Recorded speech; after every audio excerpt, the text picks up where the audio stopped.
Hello and welcome to another session on new literatures in English. We studied or we discussed Remember Me by Alice Walker. In today's video, we'll discuss A Far Cry from Africa by Derek Walcott. Now, Walcott's A Far Cry from Africa, which was published in 1962, gives a painful and jarring depiction of the ethnic conflict and divided loyalties. It centers on the Momo uprising between the European settlers and the native Kikuyu tribes' terrorist organization. In the early 20th century, the first white settlers, the Europeans, arrived in the regions of Africa, forcing the Kikuyu people off their tribal land. Europeans took control of farmland and the government, and they forced the Kikuyu to subservient position. One faction, one portion of the Kikuyu people formed Momo organization. Now, this Momo organization was a terrorist organization, and it intended to wipe out all European influence from the country. They were extremists. They didn't want the Europeans in their country. They were fighting for their land, and they wanted to wipe out all the white settlers from Africa. But the other section of Kikuyu attempted to either remain neutral. They neither sided the Momos nor the British. They remained neutral. And the other, again, helped the British to defeat the Momo. So you will find a divided conflict in the country. Now, if you look at Walcott, you will find this divided conflict in the poet also, because Walcott's paternal grandmother and his maternal grandmother, both the grandmothers, were blacks, and both his grandfathers, that is his paternal grandfather and his maternal grandfather, both the grandfathers were whites. Not only that, at the time that this poem was written, St. Lucia, Derek's own country of birth, was still a colony of Great Britain. So you will find the poet oppressing colonialism, and you will see this sympathy that he gives to the revolution with an anti-colonial cause. But you will also see that he does not side any of these he neither sides the Momos nor the British.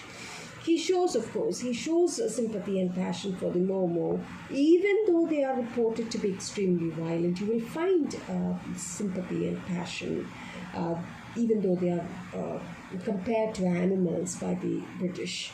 And even within the Kikuyu tribes also, some of them see the Momo as traitors.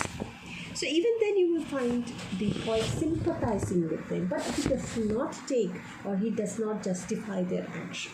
That you have to understand. He justifies neither the action of the Momos nor what the British did. Obviously, he was against colonialism. Thus, you will find the divided conflict in Walcott, because again, he is both a white and black, right? His grandmothers are whites, his grandmothers are blacks and his grandfathers are white. Okay, so you will see this in his poem also. The first two stanzas refer to the Kenyan conflict, and the next two stanzas address the war within the poet as an outsider and an insider, Why an insider? Because by blood he belongs to Africa. He has African heritage from his grandmothers, but he's an outsider because he belongs to, and geographically he's not from Africa. He's an outsider, especially to the Momos. They would not allow any outsiders to be a part of their heritage. Okay, so you see that this war within the poet, both as an outsider and an insider. Now, the Momo uprising, which began in 1952, was put down. Some say 1953, some say 1956 or 1960, without a treaty being signed. And of course, the British did leave Kenya in 1963, but this uprising was, the history records would say that it was neither cleanly nor clearly resolved. ഒരു പ്രോപ്പറായിട്ടുള്ള ഒരു resolution കണ്ടിട്ടല്ല അവർ പോയതാണ്. Even നമ്മുടെ എടുത്ത് നോക്കുകയാണെങ്കിൽ തന്നെ when the British left, they sowed seed of hatred, the divide and rule policy, right? Okay, that is a different cause, that is a different, totally a different story. But here also, this uprising was never clearly and cleanly resolved. And you will also find such sort of you will find that Walcott also never resolves this conflict about whose side to take. He does not take the side of the blacks, nor does he take the side of the whites. In the poem also, he may sympathize with the Momos, he may sympathize with the blacks, he may sympathize with the natives, but he does not take their side. Neither does he take the side of the British, because he was against colonialism. Now, a little bit about the poem before we move on to the poem. A Far Cry from Africa occurs in Derek Walcott's collection in A Green Night. Okay, remember that. Okay. The poem explains the conflicts of poets' European and African ancestry. The poem describes how violence and racial prejudice spewed blood throughout the land. The poet remembers the Momo uprising when he thinks of the incidents of the Kikuyu people. As he looks at the tawny pelt of Africa, he remembers about the Momo uprising in Kenya and is unable to fully sympathize with any side. He sees both the Europeans and the Momos as enemies who have strewn dead bodies across a beautiful land and brought an end to heaven on earth. The poem is written in free verse. It is presented in 2 stanzas, one consisting of 21 lines and the other one 11 lines. There is no strict rhyming pattern, okay, but you will find end rhymes throughout the poem. And why this effect? Why this type of rhyme? The reason is to bring in that disjointed feel. Again, which this disjointed feel mirrors the feelings expressed within the poem. It shows a kind of discord, a sense of discord. And it is deeply rooted in Africa. And when we read this poem, it helps us to understand and feel Africa culturally. So let's begin the poem. Let me just read out the poem for you. A wind is ruffling the tawny pelt of Africa. Kikuyu quick as flies batten upon the bloodstreams of the veldt. Corpses are scattered through a paradise. Only the worm, colonel of carrion, cries.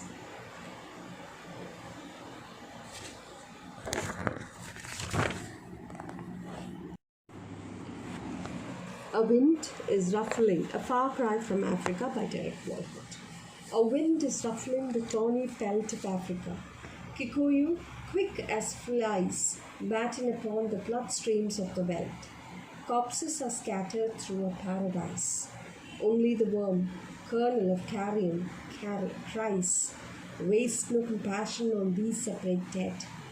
Statistics justify and scholars seize the salience of colonial policy.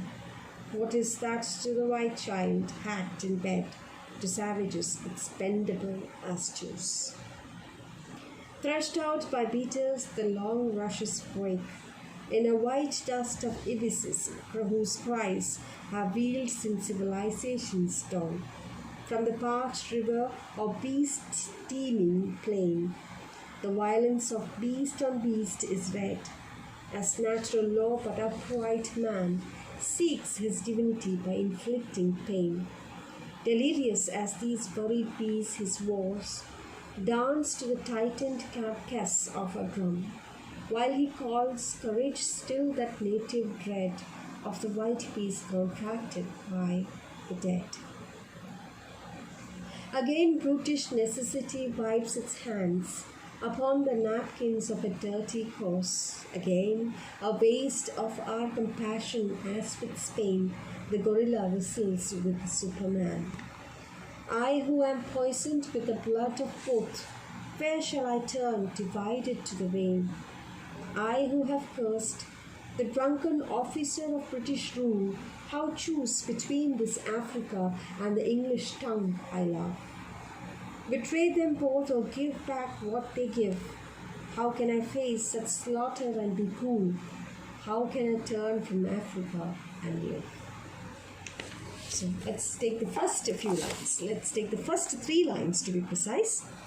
A wind is ruffling the tawny pelt of Africa. Kikuyu quick as flies batten upon the bloodstreams of the veldt. So the first stanza, we will see the first stanza. The first stanza, it is an overview of the situation, which is set in the present, and he's thinking of a particular uprising. Okay, so let me just quickly tell you up to line 6. That is. Corpses are scattered through a paradise, only the worm, kernel of carrion cries, wastes no compassion on the separate dead. So there he is thinking of a particular uprising. Okay, and this is the Momo rebellion. The moment he thinks of Africa, he starts with a highly visual view, or he gives a movie-like opening. The wind ruffling the pelt of Africa. Tawny pelt. Now, tawny pelt is a reference to an animal, perhaps a lion, like Lion King. You have seen the movie Lion King, right? And how the hair brushes against the Lion King's mane, the lion's mane, and his hair flies. So just take that, the Lion King.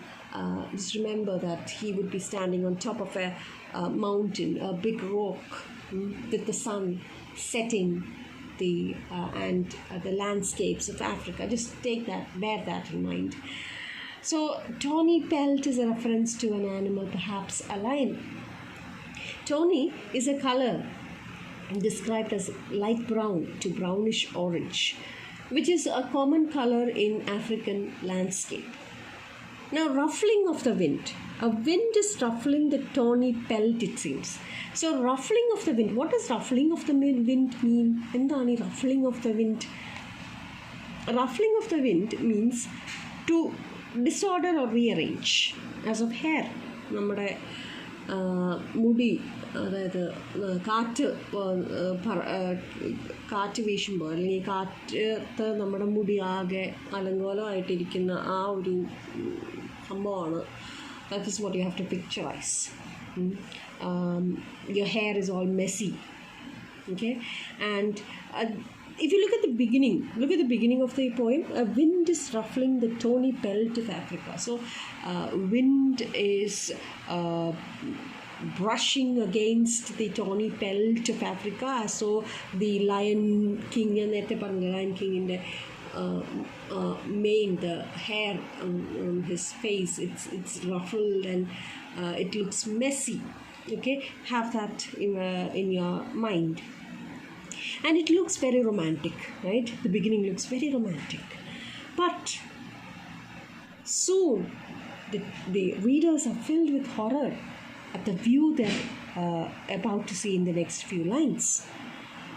Kikuyu quick as lies batten upon the bloodstreams of the Welt sails. So if you read again that line, if you go back and read, a wind is ruffling the tawny pelt of Africa, after you have read the third and the fourth lines, the fifth, sixth lines, corpses are scattered through a paradise, only the worm, kernel of carrion cries എന്നൊക്കെ അതൊക്കെ വായിച്ചു കഴിയുമ്പോഴത്തേക്കാണ് തിരിച്ച് പിന്നെ ഒന്നുകൂടെ പോയി wind ruffling the tawny pelt of Africa, അതിൻ്റെ അർത്ഥം ഒരു മെറ്റഫറിക്കൽ അർത്ഥമാണ്. It doesn't look that romantic. It doesn't give that romantic feel now. So here again I am coming back to what I told you. Disorder ചെയ്യുക അല്ലെങ്കിൽ rearrange ചെയ്യുക, Messi വേ ആയിട്ട് മുടിയൊക്കെ ഇങ്ങനെ കാറ്റ് പറക്കുമ്പോഴത്തേക്ക് ആ കാലങ്കോലം ആയിട്ടിരിക്കുന്ന പോലെയാണ്, ആ ഒരു മീനിങ് ആണ് ഇവിടെ കൊണ്ടുവരുന്നത്. So it has a deep meaning. One, it means it is a wind of change that came to disturb a once calm and contented country, Africa. This ruffling of the wind. Earlier, this Africa was a beautiful paradise, and suddenly a wind ruffles. A wind ruffles, and this ruffling has brought in a change. And this change is actually a disturbance. This disturbance, or this has disturbed the whole paradise. The paradise is now disoriented, disarranged, and destroyed. Okay, so the wind of change which had come was not to soothe the paradise, but rather it is not a romantic thing, but rather this caused a sudden change. It only came to disturb the calm and contented country. It also has another meaning. If you look at Walcott in expression എടുത്ത് നോക്കുകയാണെങ്കിൽ, it means that the poet himself, when he thinks about the Mau rebellion, when he thinks about Africa, he is reminded of the Mau rebellion. At once he is reminded of the Mau rebellion. When he thinks about Africa, which was a paradise on earth, he thinks about it, and then he is struck by this Mau rebellion, and he is so angry, so irritated that there is hair.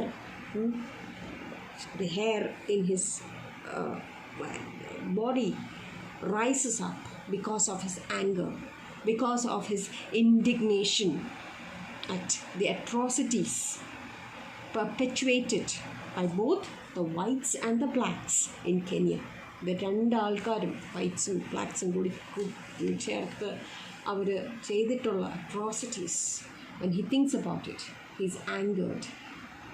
Okay, so that's how it goes.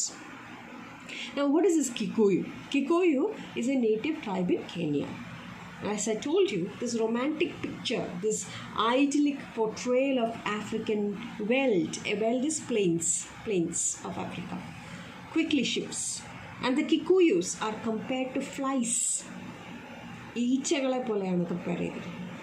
Flies buzzing around the animal Africa. So animal, it could be like a lion. ആ ലയണിന് ചുറ്റും ഇങ്ങനെ flies ഇങ്ങനെ bus ചെയ്ത് നടക്കുന്ന ആ ഒരു പിക്ചറാണ് പോയിട്ട് തരുന്നത്, which is not a very good sight. Okay, and the Kikuyus are these flies buzzing around the animal Africa. And when you read the next few lines, the readers are alarmed at the sights that they see or witness. Dead bodies, ചെതറിയിട്ടിരിക്കുകയാണ്. അവിടെ ഇവിടെയൊക്കെ ആയിട്ട് dead ബോഡീസാണ് കിടക്കുന്നത്. That's true throughout this paradise, Africa. There is blood everywhere. Blood in large amount. That is enough to create a stream, വലിയൊരു blood stream തന്നെ create ചെയ്യാൻ പാകത്തിനുള്ള ചോരപ്പുഴ തന്നെയാണ് അവിടെ കാണാൻ സാധിക്കുന്നത്. And batten, what do you mean by batten? Look at the word batten. Batten upon the bloodstream, quick as flies, batten upon the bloodstreams of the veldt. Veldt is Africa, the plains. So these people, Kikuyus, are compared to flies, and they batten. Batten means to gorge. Gorge, what do you mean by gorge? To feed hungrily. To feed hungrily at someone else's expense. And the blood is all over the veldt, the grassland of Africa. And these Kikuyus are sucking blood from the grass, Africa. Okay? All right? That's the picture that we get about the Kikuyus. That is, they are not presented in a very good light. They are presented in a very negative light. Thus, Walcott shatters the image of paradise that the world associates with. He describes a landscape as littered with dead bodies. The poet also adds a sickening detail by reference to a worm. They are personified here, the worm. Only the worm, kernel of a carrion, cries, wastes no compassion on the separate dead, it seems. So they are like soldiers in a battle. The leader, the worm, captain of decaying bodies, you know, right? So dead body ആദ്യം വരുന്ന എന്താണ്? പുഴു ഇരിക്കുകയാണ് ചെയ്യുന്നത് അല്ലേ? So the captain of the decaying bodies, how he brings out what he wants to say in a very, very, how he personifies the worm here. Worms are compared to or personified as the captain or soldiers of decaying bodies. And the captain yells out to his team, waste no compassion on these separate dead. That is, don't bother feeling sympathy for these people, for these dead people. Why bother sympathizing for them? The poet implies that the victims got what they deserved. Or, in fact, it is a cruel message for the world as such. What is the use of compassion for those already dead? Okay? And the next few lines. Statistics justify and scholars seize the salience of colonial policy. What is that this white child hacked in bed to savages expendable as juice? So the introduction itself is vivid, it is disturbing, it arrests the attention of the reader, and suddenly, in just wasting no time, the poet comes to what he wants to talk about. He is talking about the Momo rebellion, and from his personification of the worm, he tells us that there is no need for sympathizing with those who are already dead, because they deserve what happened. They brought it on themselves. Okay, all right, let's move on. The words, these words, that is statistics, justify and scholars seize. It justifies in the colonial the words justify and colonial policy, when taken into context with the preceding 6 lines, clarifies what Walcott is trying to say. It is, as I told you, none other than the Momo rebellion or the Momo uprising. Okay, and the Momo uprising against the British colonists in Kenya during 1980s. അതിനെ പറ്റിയിട്ടാണ്. അപ്പോൾ താഴെ statistics justify and scholars seize the salience of colonial policy എന്ന് പറയുമ്പോൾ തന്നെ we understand what he is, or to which rebellion he is referring to. Okay, and the European scholars, the scholars here are the European scholars, and they use the statistics to justify colonialism. They debate on various facts of colonialism. Walcott here is sarcastic, okay, because he sarcastically points out how humans are reduced to statistics. One instance of that would be our corona death rates. In the beginning it was alarming. അപ്പോൾ ന്യൂസിൽ media എടുത്ത് നോക്കുകയാണെങ്കിൽ ആദ്യമൊക്കെ നമുക്ക് ഭയങ്കര സങ്കടവും സിമ്പത്തറ്റിക്കും ആയിരുന്നു, ഇങ്ങനെ പേടിയൊക്കെ ഉണ്ടായിരുന്നു. ആദ്യത്തെ 2-3 മരണമൊക്കെ കേൾക്കുമ്പോൾ പേടിയായിരുന്നു. പിന്നെ the media, how they number of deaths, number of people who recovered, and all those things, those statistics that the media let out has made people, the dead people affected by corona, into just mere statistics. Do we sympathize now? No, we don't. We just see them as statistics now, right? The number, that's all. These dead people are reduced to number, and these dead just becomes nothing more than numbers. So likewise here also, the people who died in the Momo rebellion have just become the scholars. They justified the colonial rule, and they have reduced them to mere statistics. So here too, the dead become statistics. The scholars have a heated debate over the presence of white men in Africa. They call it civilizing the natives. We Indians can very much relate to it, because what they tried to do in India also is the same, is it not? They came here and they said they are here to civilize us, to educate us.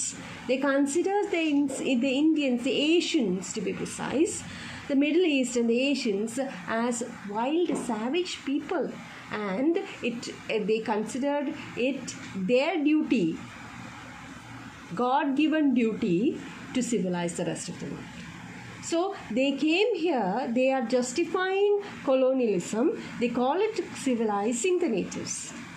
Then he comes here to another disturbing news. Walcott brings another very, very disturbing news, and it has historical reference.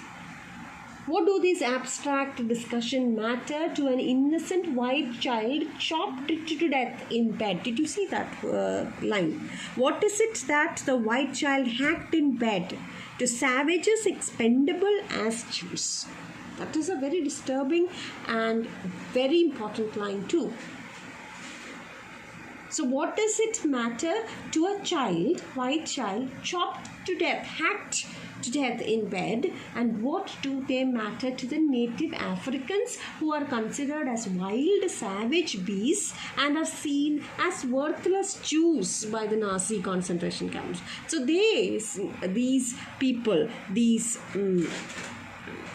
savages, the Kikuyu tribe, the Momo people, are seen as worthless Jews, just like the Nazis saw these people as worthless, these Jews as worthless. Likewise, these Europeans also see these people, Kikuyu tribe, as worthless, and so there is an allusion to the Nazi concentration camps here. Thus, the imagery refers to the brutal tactics employed by the British force in Kenya,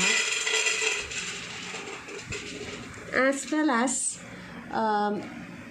the acts that Momo, the Kenyan Land and Freedom Army, the KLFA, that is the full form, Momo or Kenya Land and Freedom Army, used in their rebellion.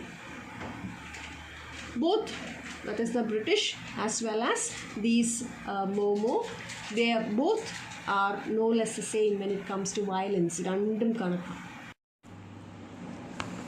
The poet understands that British colonial rule is ultimately the source of this violence. The reason for this violence is definitely the British colonial rule.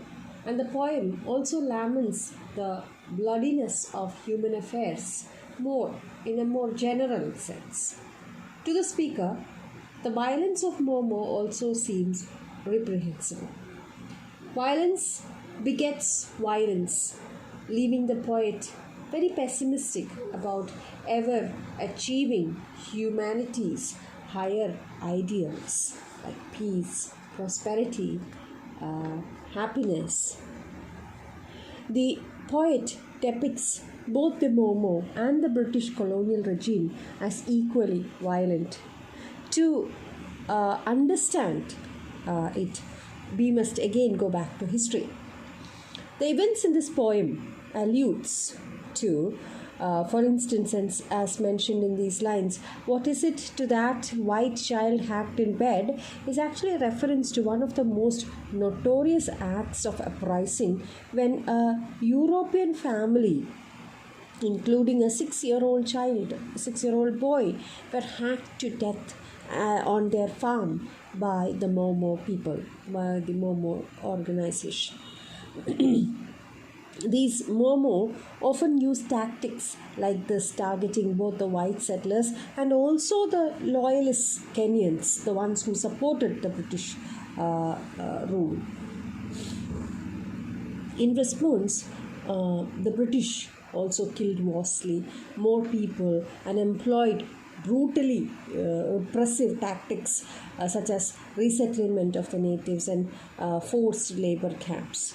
These camps were compared to the condition. That's why we have the comparison to savage, expendable as Jews. That's why you have the comparison there. So you have both the violence mentioned clearly, the violence created by the Momos, and when these Momos use tactics like this, targeting the white settlers and the ones who supported the British rule, the British also, in response to it, used such brutal, repressive tactics, thus leading violence to violence. And you will also find these the forced labor camps, the mention of the to savages expandable as Jews is a reference to those forced labor camps and resettlements where these people considered these Africans or the Kenyans as worthless as the Jews were to the Nazis. These camps were compared to the conditions of the Nazi concentration camps. That's why the poet thinks that the British see Kenyans as savage, expandable as Jews.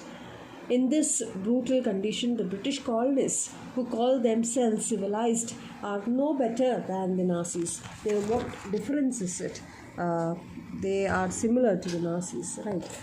So they call themselves civilized, but they are no different from the Nazis. And then we have come to the lines 11 to 17. Threshed out by beaters, the long rushes break in a white dust of abysses whose cries have wheeled since civilization's dawn from the parched river or beast-teeming plain. The violence of beast on beast is read as natural law, but upright man seeks his divinity by inflicting pain. So Walcott shifts gears in these lines. He returns to the animal image once again, like he began in the first few lines of the poem. He gives the difference between beasts and men. മനുഷ്യനും മൃഗവും തമ്മിലുള്ള ഒരു വ്യത്യാസമാണ് ഇവിടെ കൊണ്ടുവരുന്നത്. Long before the dawn of civilization, these animals ruled the land. He uses African wildlife in a reminder that the ibises, the long-billed birds of Africa, and all other bees ruled this land before the Africans or the European civilization, before the human civilization, that is.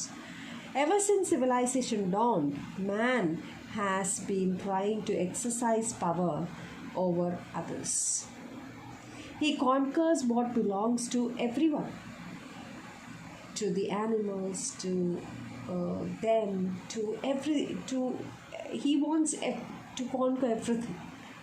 This is described through centuries-old hunting customs of the natives, walking in a line through the long grass and beating it to flush out its prey. So this kind of technique that is used by the human civilization, or the human beings, not the human civilization, the human beings, is not a new thing. Now this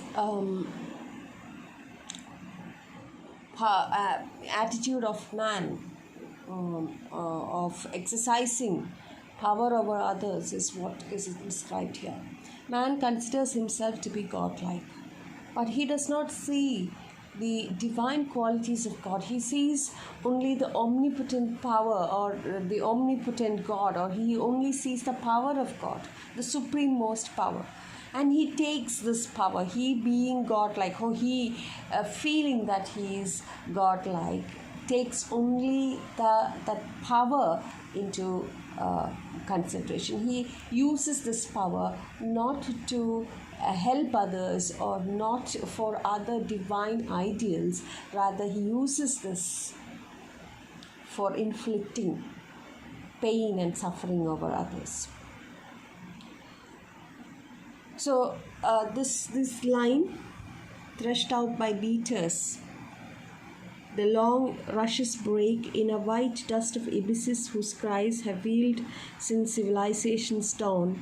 From the parched river or beast-teeming plain, the violence of beast on beast is read as natural law. So shaken by farmers, ever since civilization began, shaken by farmers, the long grass, tall grass, it snaps because they are beating the grass. Why are they beating the grass? They are beating the grass to thresh out these ibisses. Ibisses is a kind of white, long-legged bird which hides underneath the grass. They would be there to catch their prey. And these farmers, they shake the long grass, and the long grass snap, it breaks, and a white dust fills the air. This white dust is actually the flapping of ibisses. Ibisses, white long-legged bird. The birds are disturbed by the farmers and they take off crying, just as they have done for thousands of years. That is ever since civilization began. This has been happening. This wheel has been turning. The same thing has been repeating. Man taking power over others. Okay, people interpret animal violence. If you look at animals, the violence that they show in the forest, it is might is more powerful. So people interpret animal violence toward each other as natural. It's natural for them to act like this because they are four-legged animals. They are not like humans who see themselves as divine, as godlike, and walking on two legs than four legs, which actually differentiate them from animals. Such humans, or such being like God, he must not resort to violence. Humans try to embrace that godliness. He sees only that superior power of God, and he uses that only to inflict pain on others, only to hurt others. But they too are like the crazed fighting animals. They wage war, kill each other in the name of civilization. Thus, both the Kenyans and British, they resort to violence. Each group's violence undermines their higher ideals. Whatever the cause they are fighting for, this violence has shaken all that cause. The Kenyans would be fighting to get back their land. It is patriotism. Fine, agreed. They want their land back. They want to be they want to be the masters of their land. Understood, but that is not done by violence. And the British who see themselves as the masters who should be civilizing the whole world, are they to civilize the world by inflicting violence? Is that civilization? So it is a reference to both these groups of people inflicting violence upon each other. Now the next one, but upright man, look at that word, upright man seeks his divinity by inflicting pain. Delirious as these worried beasts, his wards dance to the tightened carcass of a drum, while he calls courage still that native dread of the white peace contracted by the dead. So here there is a reference to both these groups, British and the natives. The British, according to the speaker, calls themselves upright man, and he seeks his divinity by inflicting pain.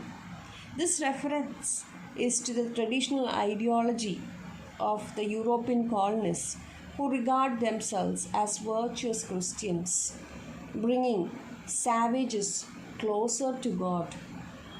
That is why the Christian missionaries, they consider themselves their duty to bring people, the savages who are people of Africa, of Asia. They are all considered as savages, and their important duty is to bring them closer to God. The savages here are the natives. But these Christians, they enact their closeness to divinity by using very violent acts. The speaker implies that these Christian colonists are hypocrites. He calls them hypocrites. Christianity emphasizes having sympathy for the weak, the meek, and not violently oppressing them. What Christianity suggests is totally different from what they are doing. Okay. Similarly, the speaker refers to the Kenyans also, the natives also, whose wards dance to the tightened carcass of a drum. The image suggests that the actions of Momo are as appalling as those of the British, thus undermining the ideals of their own cause. More specifically, such actions metaphorically turn the traditional Kenyan drums into tightened carcass. When the drums in Kenya is a symbol of national pride, its culture. Okay, so here the Momos are fighting for their land, to get back their land. There is nothing wrong in it, and they are right. It should belong to them. But however, the drums, which are the symbol of Africa, the national pride of Africa, have been reduced to a gruesome image of death. The poet does not see the violence of Momos as courage, as patriotism, as pride. Rather, he portrays them as cowards because they think they are fighting courageously for their land. The poet does not see that. The poet feels that they are cowards. and their fear.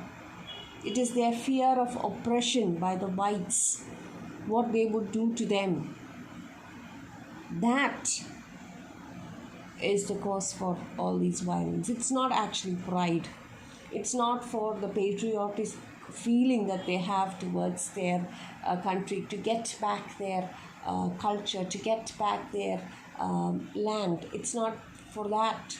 The poet says that it is the fear of being oppressed by the whites that they are resorting to such violence. It is because of their fear for oppression that they are fighting or inflicting violence. It is a kind of self-defense and not courage. So he speaks about both these groups, the British as well as the Momo organization. Both these groups inflicting violence upon each other. They have, two of them have a very important reason for their fight. One says that they are trying to civilize the savages. They call themselves upright man, which means virtuous Christians. They're trying to bring the savages closer to God, and thereby they're helping them. But the irony is that Christianity, which stands for peace, Christianity, which stands for the meek and the weak, and is totally against violence, these so-called upright men, these so-called virtuous Christians, goes totally against what Christianity is. They inflict violence to civilize, or in the name of civilizing the savages. Likewise, the Momos, they are fighting, they are inflicting violence, it seems, or they're fighting the British to send them away from their land, to get back their land. We can understand their national pride, but not by inflicting such such gruesome violence. Drum, which is the symbol of Africa, has now turned into a drum of dead bodies, the dead carcass.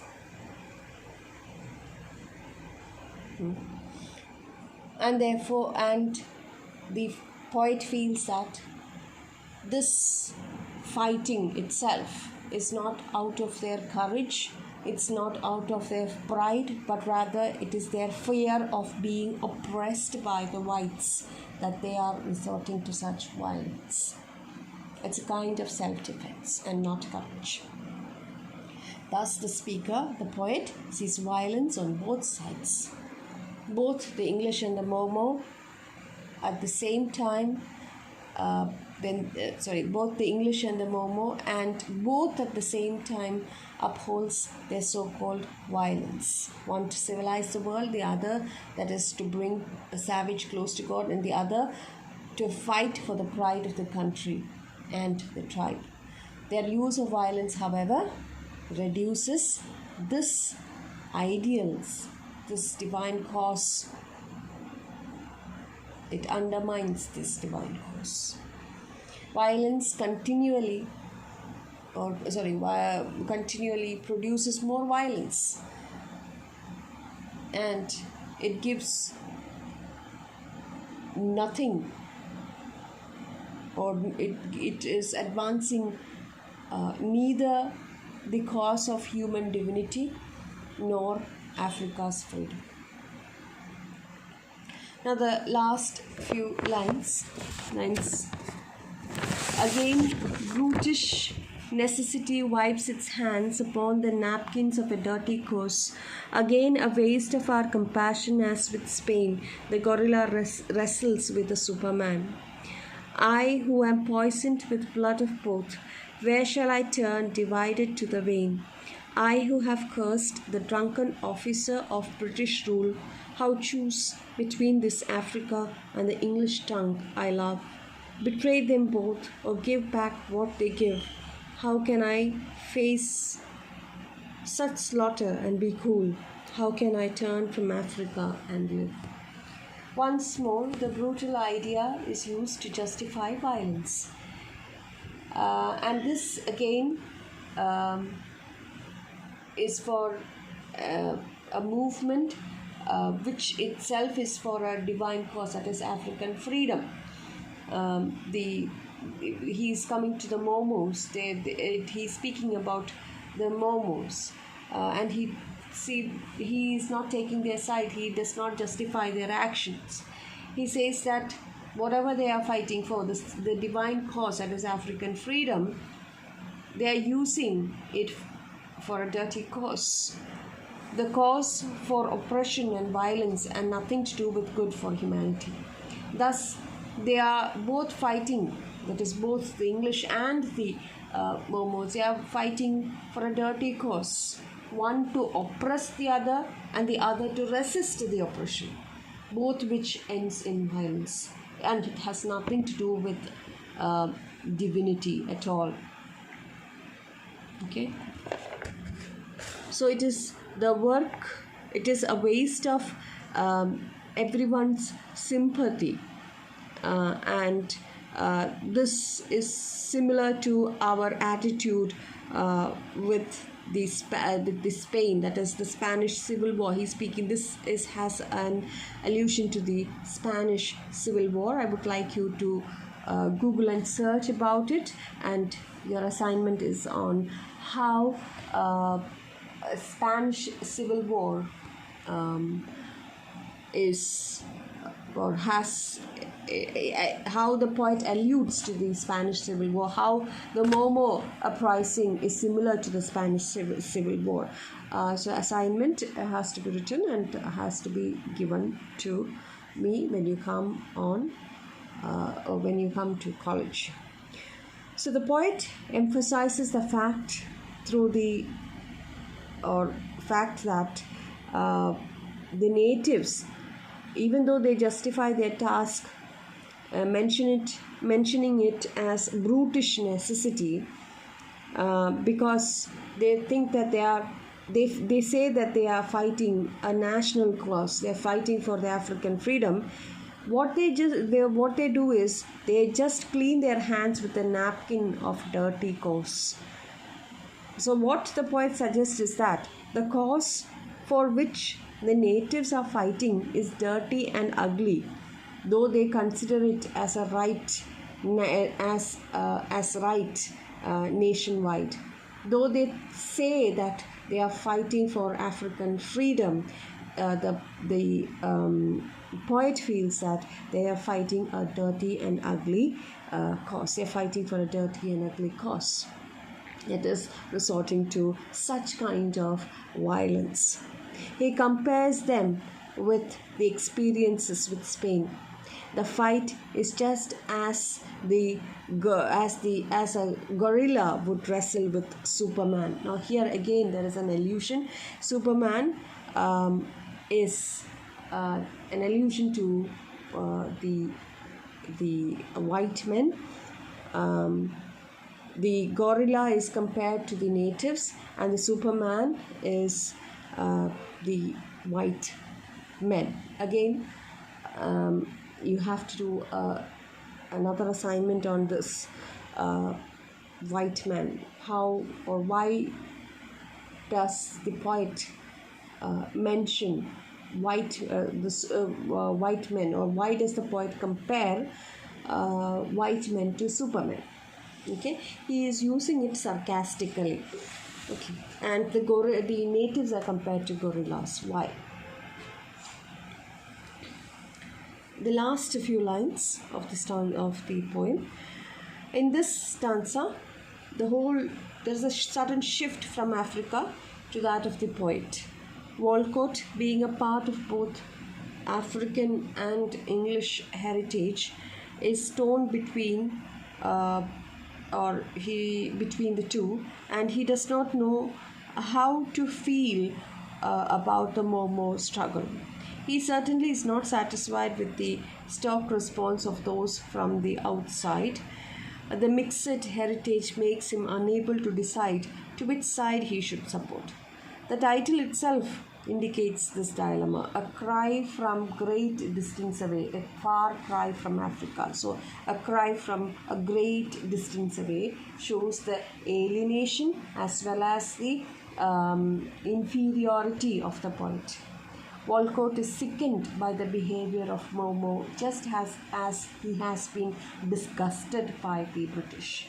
The poem ends with the idea of the poet searching for his identity. The readers can easily guess that he will neither abandon British nor Africa. So there is this conflict within the poet, the war within the poet is still continuing. There is no resolution. The poem and does not give a resolution there. Just like the Momo's rebellion was put down and it was not resolved cleanly or clearly. Just like that, when it comes to the end of the poem, the poet does not end the poem or does not resolve the conflict that goes on or that rages within him. Okay. A far cry from Africa, it's an idiom. A far cry, if you look at the word far cry, which is an idiom, means impossible thing. Okay, so the notes shall be given to you when you come to class, both the importance of the title and few other questions. We shall discuss that when you come to college.